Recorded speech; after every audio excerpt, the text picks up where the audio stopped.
She swore her past was perfectly normal.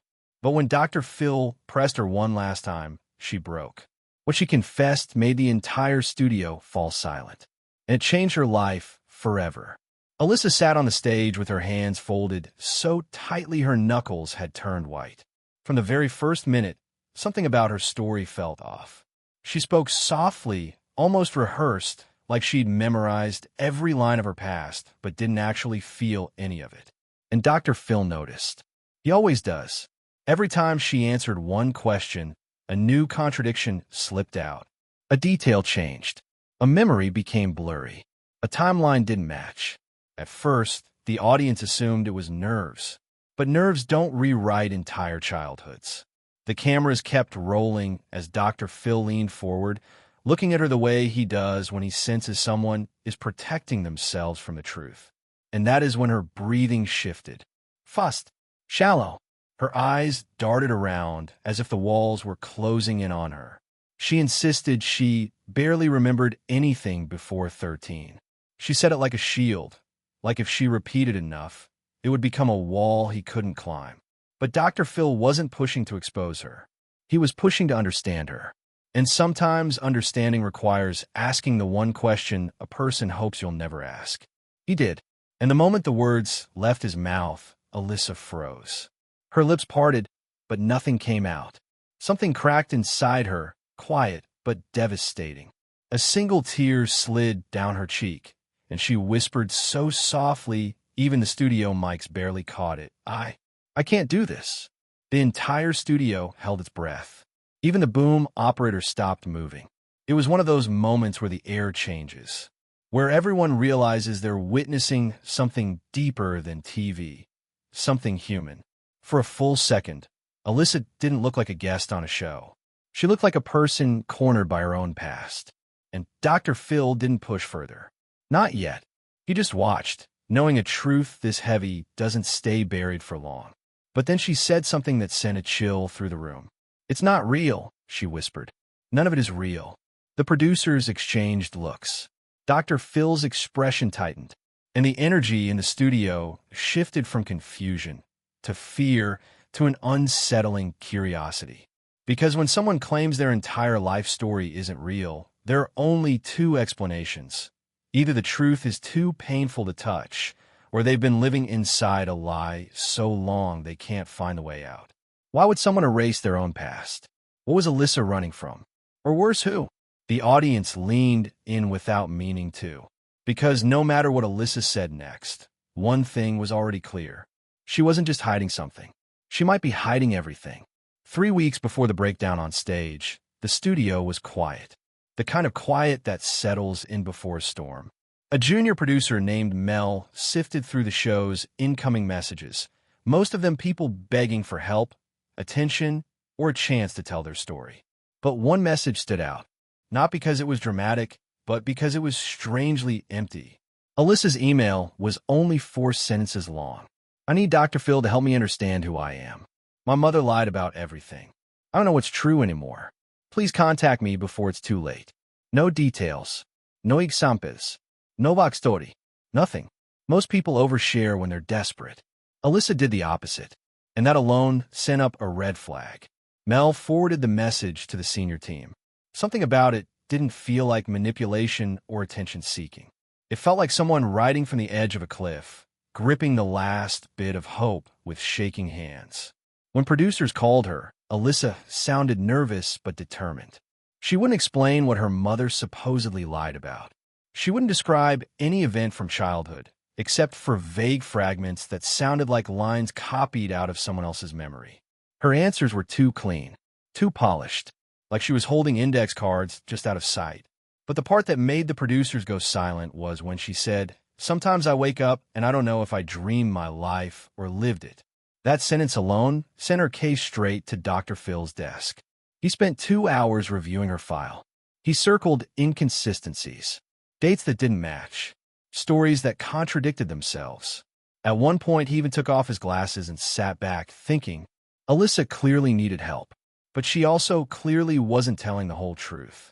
Then Mel discovered something that changed everything. Her team ran a routine background check, just enough to verify she existed. But when they scanned national databases, a record popped up from 2004. A missing child report, filed under a different name. The photo was blurry in age, but the eyes looked exactly like Alyssa's. The room fell silent. If it was truly her, then Alyssa wasn't just confused. She might have been missing for nearly 20 years without knowing it. But here was the twist.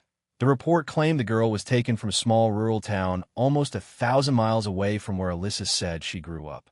And when they cross-checked her claimed childhood address, it didn't exist. Not the house, not the street, not the mother she described. Nothing. It was like she had stepped out of a storybook. Dr. Phil had seen cases of memory suppression, false identity claims, even unintentional self-deception. But this was different. Every answer she gave created a deeper question. Every detail was a foggy mirror. Still, he chose to bring her in. Not for TV, not for spectacle, but because some people don't lie for attention. They lie because it's the only way they know how to survive. And Dr. Phil sensed that behind Alyssa's confusion was a wound she couldn't touch without breaking. Producers started preparing for a complicated interview. They ordered a DNA test, standard procedure in cases involving identity gaps. They didn't expect it to reveal anything major, just a way to rule things out. But the lab results came back faster than expected. And when the envelope landed on Dr. Phil's desk, he didn't open it right away. He stared at it as if it carried something heavier than numbers, something that could shatter whatever fragile story Alyssa had built to keep herself functioning. And he was right, because what was inside that envelope would turn the entire filming upside down. But no one, not Dr. Phil, not the producers, not even Alyssa herself, knew just how deep this family secret would go. If the name she'd used her entire life wasn't hers, then who was she? And more importantly, why had she needed to become someone else? On the day of filming, Alyssa walked onto the Dr. Phil stage with the posture of someone trying desperately to look composed. She sat down carefully, smoothing the wrinkles from her jeans, her gaze fixed on the floor, as if afraid any eye contact might expose what she'd spent years building. The producers watched from behind their screens, noticing the same thing Dr. Phil noticed the second she opened her mouth. She wasn't lying the way liars lie. She was lying the way children do when they're terrified the world will crumble if they speak the truth. She began with a soft, shaky breath. "My childhood was hard," she said, and she paused as if searching for the next line of a story she'd rehearsed. She described a small house with blue shutters, a mother who worked nights, a backyard swing set that she claimed was the only safe place she had as a kid. On the surface, it sounded painful, but normal. And yet every detail she offered felt strangely hollow, like she was reading from a script she'd written years ago and never updated. Then Dr. Phil asked her to talk about her 10th birthday, the one she claimed she remembered perfectly. Her eyes brightened, but not in the way memories brighten, more like someone turning on a flashlight behind their own eyes. She mentioned a chocolate cake, candles, a polka dot dress, and her mother standing in the doorway, refusing to smile. But here's where things took a turn. The producer team had already checked records in the town she claimed she grew up in. There was no house with blue shutters on that street, no school attendance under her name, no job records for her mother. And when the team searched for the neighbor Alyssa said was like a second mom, the address led to a vacant lot. Dr. Phil could sense it. Something wasn't adding up, but he didn't confront her. Not yet. Instead, he leaned in gently and asked, "Alyssa, where did you get that photo you brought with you?" The photo sat on the table beside her, a faded image of a little girl sitting on a swing. At first glance, it looked old and authentic. But under studio lighting, subtle inconsistencies stood out. The shadows didn't match the direction of the sun. The girl's arms were slightly distorted. The edges around her were just a little too sharp. It looked edited, badly edited. Alyssa blinked rapidly, suddenly guarded. "It's me," she insisted. "It's from when I fell off the swing and got this." She pointed to a thin scar running across her forearm. But Dr. Phil had spent 30 years reading trauma, truth, and deception. He knew that scar didn't come from falling off a swing. The angle was wrong, too straight, too intentional. Meanwhile, backstage, A producer ran her information through a more advanced database. What they found made their stomachs drop. A birth certificate from another state. A medical record under a different last name. And most alarming, an entry tying her to the missing girl from 2004. The girl whose real parents filed a police report that remained open to this day. But Alyssa kept talking as if none of that existed. She described a childhood that felt like a collage of things seen, heard, or perhaps dreamed. A mother she insisted was cold, but not cruel. A father she claimed she barely remembered, though no father figure appeared in any of her official files. She spoke with the certainty of someone who'd built her life on carefully arranged pieces of a puzzle, without ever realizing the pieces didn't come from the same box. And then, for just a moment, something slipped. When Dr. Phil asked how old she was when she moved out, she said 17. But earlier, she had claimed her mother kicked her out at 16. And in her application paperwork, she wrote 18. 3 different ages. 3 different stories. The camera zoomed in slightly. The audience felt the tension. It was a subtle shift, but the kind that tells viewers something big is coming. Dr. Phil let the silence stretch, watching her carefully. Sometimes silence is the most powerful question of all. Alyssa's fingers trembled. "Why does it matter?" she whispered. "Because details matter. Not to catch someone in a lie, but to understand what they're protecting themselves from." Alyssa had spent so long weaving this story that she didn't realize how fragile it was. Every sentence she spoke cracked a little more. Every memory she claimed to hold slipped further away. And sitting across from her, Dr. Phil realized something chilling. Alyssa wasn't just hiding from the truth. She was hiding from the truth because she was terrified it would destroy her. What happens to a person when the only identity they've ever known begins to unravel in front of the entire world? During the break between segments, the studio buzzed with attention that no one dared to name.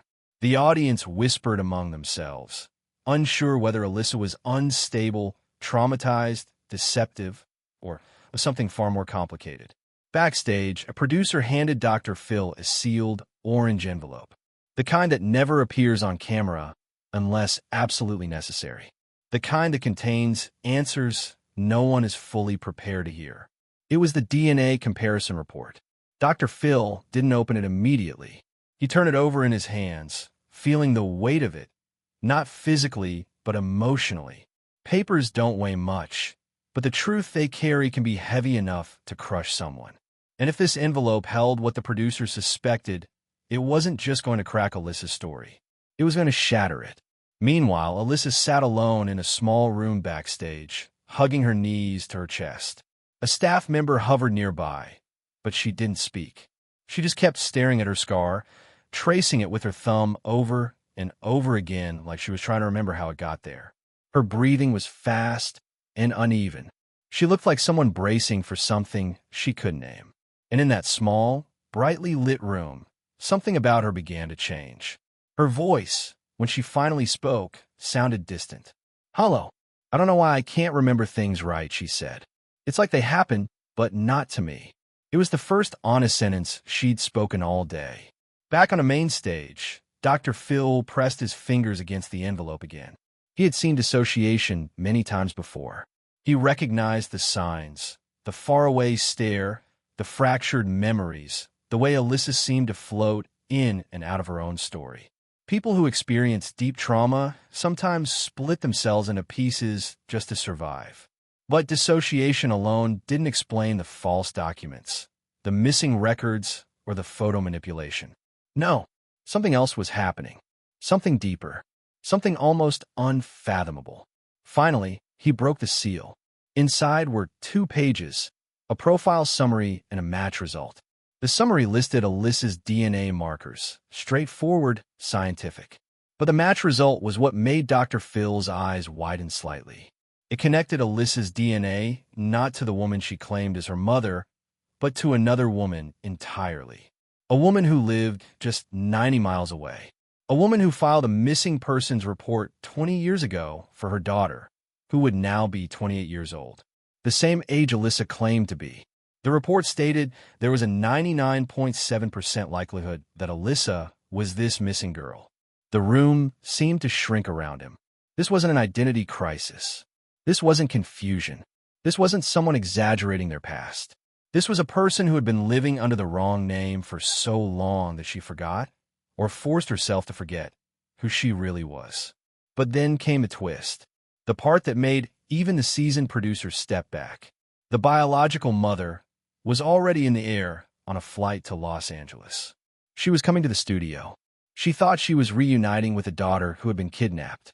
But Alyssa's file told a different story. There were no signs of kidnapping, no clues pointing to an abduction, no evidence the girl was taken. Instead, law enforcement notes suggested something far more heartbreaking. The girl might have run away. And if she did, why? What was she running from? Or who? Dr. Phil knew he couldn't confront Alyssa with a DNA report immediately, not in the emotional state she was in. She needed grounding before the truth hit her like a tidal wave. But time was running out. The plane carrying her biological mother was already halfway to the studio, and soon the truth would arrive whether Alyssa was prepared or not. He took a long breath, folded the papers, and walked back toward the stage. The audience settled into nervous silence as the lights brightened once more. Alyssa re-entered, looking fragile, like a porcelain figure held together by hope alone. Dr. Phil eased into his chair, preparing to guide her gently into the truth. But before he could say a single word, Alyssa spoke. "I need to tell you something," she whispered. Her voice shook, her hands trembled, and the confession building in her throat threatened to tear open everything she had kept hidden for 20 years. What she said next wasn't in any report, document, or background check, and it was about to stop the entire show. Alyssa's voice barely rose above a whisper, but in that silent studio, it felt like a thunderclap. She stared straight ahead, not at Dr. Phil, not at the audience, almost not at anyone at all. It was the look of someone who had finally reached the limit of what their mind could hold in. Her fingers twisted together in her lap until they turned red. And then she said the sentence that made the cameras hesitate, the audience freeze, and the producers exchange a single stunned glance. "I lied," she whispered. "I lied about everything." The words hung in the air with a weight no one could breathe through. Dr. Phil didn't interrupt. He didn't lean forward. He didn't push. He simply waited, because sometimes silence is what a person needs to finally let the truth spill out. Alyssa swallowed hard. Her eyes were glassy, unfocused. "I wasn't kidnapped," she said, her voice cracking. "I wasn't hidden. I wasn't taken away. I left." The audience gasped quietly, a kind of collective exhale of shock. Alyssa didn't flinch. She looked like she was confessing to herself as much as to the world. "I was 12, she continued, "and I ran. I ran because home wasn't home. It wasn't safe." Her hands trembled violently. Her breath hitched, and then the flood came. She described nights spent hiding in her small bedroom closet, trying not to make noise. A father who never spoke kindly. A mother who pretended not to see. Fights that shook the walls. Threats that made her heart race until she felt sick.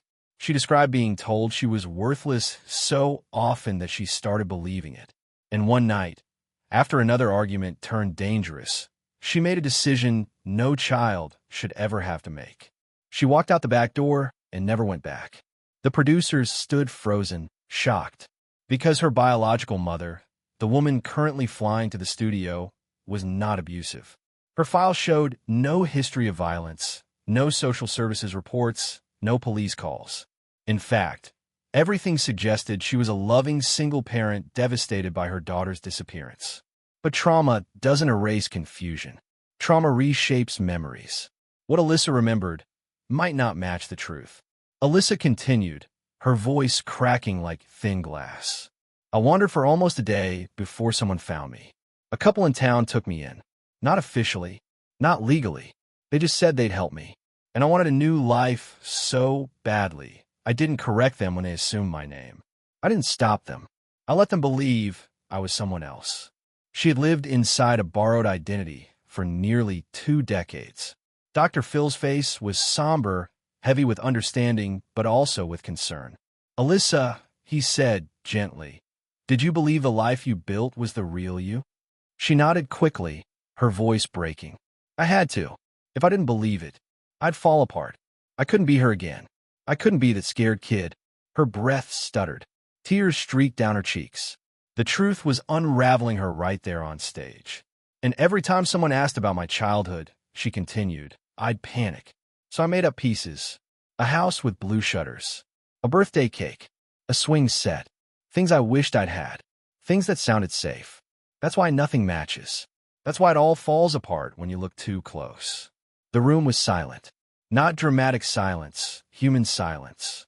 The kind where people forget they're watching a show because they're witnessing someone's soul surface. And she dropped the final truth. The one no one, including herself, was prepared for. I didn't want her to find me, she whispered. My biological mother. I thought if she ever did, I wouldn't survive remembering everything. So I pretended she didn't exist. A quiet sob escaped her chest. But I'm tired. I'm so tired of running. Her body shook. A producer behind the camera signaled to cut, but Dr. Phil lifted a hand gently. No harshness, no pressure, just a calm, let her speak gesture. But within seconds, it became too much. Alyssa's breathing turned panicked, sharp. A stage manager rushed forward with water. Someone placed a grounding stone in her hand. And finally, Dr. Phil made the call. Stop filming. The cameras went dark. The audience murmured, stunned, unsure what they had just witnessed. And Alyssa collapsed into quiet sobs, relieved and terrified at the same time. What none of them knew, not Alyssa, not Dr. Phil, not any of the producers, was that her biological mother's plane had just landed. She was only minutes away from walking into the building, and she had no idea what her daughter had just revealed. So the question lingered like a storm cloud. What happens when the past you ran from finally walks in the door? Alyssa sat in a private conference room backstage, wrapped in a soft gray blanket the crew kept for guests who broke down during filming. Her breathing had finally steadied, but her eyes were still puffy, her hands restless. She wasn't crying anymore. She was somewhere beyond tears, in that quiet emotional exhaustion where a person feels hollow and heavy at the same time. A staff therapist sat beside her, speaking softly, grounding her with gentle questions. But nothing seemed to settle Alyssa completely. Her gaze kept drifting to the door, like she was waiting for something that terrified her. She didn't know that the moment she feared was already here. Down the hallway, a woman approached with trembling hands clasped together. She looked older than her age, not because of years, but because of heartbreak that had never fully healed. Her steps were careful, hesitant, as if she was walking into a dream she wasn't sure she deserved to believe in. The producers greeted her quietly, their expressions tender. They had prepared her as gently as possible, telling her that her daughter was alive, safe, and ready to see her. They didn't mention the confession. They didn't mention the identity she'd built. They certainly didn't mention the years of secrets that lay between them like a storm. When the woman reached the door, she stopped. Her hands shook so badly, she had to grip the frame to steady herself. She whispered, more to herself than anyone else, I've waited 20 years for this. Inside the room, Alyssa glanced up the moment the door clicked open. Her entire body stiffened. Her breath hitched. She didn't speak. She didn't move. She simply stared at the woman standing in the doorway, her biological mother. Like she was looking at a ghost from a life she'd buried so deep she almost convinced herself it hadn't existed. The woman took a small, shaky step forward. Alyssa, she whispered. The sound of her real name, the name she hadn't heard in almost 2 decades, hit her like a physical blow. Alyssa's lips parted, but no sound came out. She looked down, blinking fast, as if afraid to make eye contact would make everything too real. The mother approached slowly, giving her space, giving her breath. It's okay, she said gently. You don't have to say anything. I'm just happy you're here. And that was the moment the wall Alyssa had spent years building finally cracked for good. A sob escaped her, a soft, strangled sound she tried to hide behind her hands. Her mother moved toward her, hesitated for half a second, then wrapped her arms around her daughter with the kind of tenderness only 2 decades of longing can carve. Alyssa melted into her, her body shaking, all the fear she'd carried finally breaking loose. For several minutes, no one in the room spoke. No cameras, no lights, no audience. Just a mother holding her daughter for the first time since she was 12. Eventually, Alyssa pulled back, wiping her face, her voice barely a whisper. "I'm sorry," she said. "I didn't know how to come back." Her mother shook her head through her own tears. "You came back today. That's enough." But Alyssa didn't agree. Not yet. The guilt sat heavy in her chest. She had abandoned a loving mother, rewritten her past, and let pain lead her life. She feared she didn't deserve forgiveness. She feared she didn't deserve love. Dr. Phil stepped into the room quietly, not to interrupt, but to guide. He spoke softly, almost like a narrator guiding them through their own reunion. He explained memory suppression, trauma responses, the way children blame themselves for things that are not their fault. And as he talked, Alyssa listened in a way she hadn't been able to all day. For the first time, she wasn't defending her story. She was trying to understand it. Her mother stroked her hair gently. "We can rebuild," she said, "if you want to. We can start slow." Alyssa nodded, though her voice trembled with doubt. "What if I don't remember how to be her? The daughter you lost?" Her mother squeezed her hand. "Then we learn together." That single sentence, simple, honest, forgiving, did what years of running never could. It gave Alyssa permission to breathe, to feel, to hope. Dr. Phil ended the session with a plan. Ongoing therapy, identity recovery work, a slow, steady path toward healing. Not forced, not rushed. Step by step, choice by choice. Before she left, Alyssa whispered one last question. "What if I can't forgive myself?" Her mother kissed her forehead. "Then we forgive you until you can." Sometimes the hardest person to forgive is yourself. And sometimes the first step toward healing isn't remembering who you were. It's letting yourself become who you're meant to be next. Every family carries untold stories, but healing begins the moment truth is allowed to breathe. Alyssa's journey reminds us that identity isn't just built from the past we remember, but from the courage we choose today. If this story moved you, share your thoughts or your own experiences with truth, forgiveness, or reconnection. Your voice might be the reminder someone else needs right now.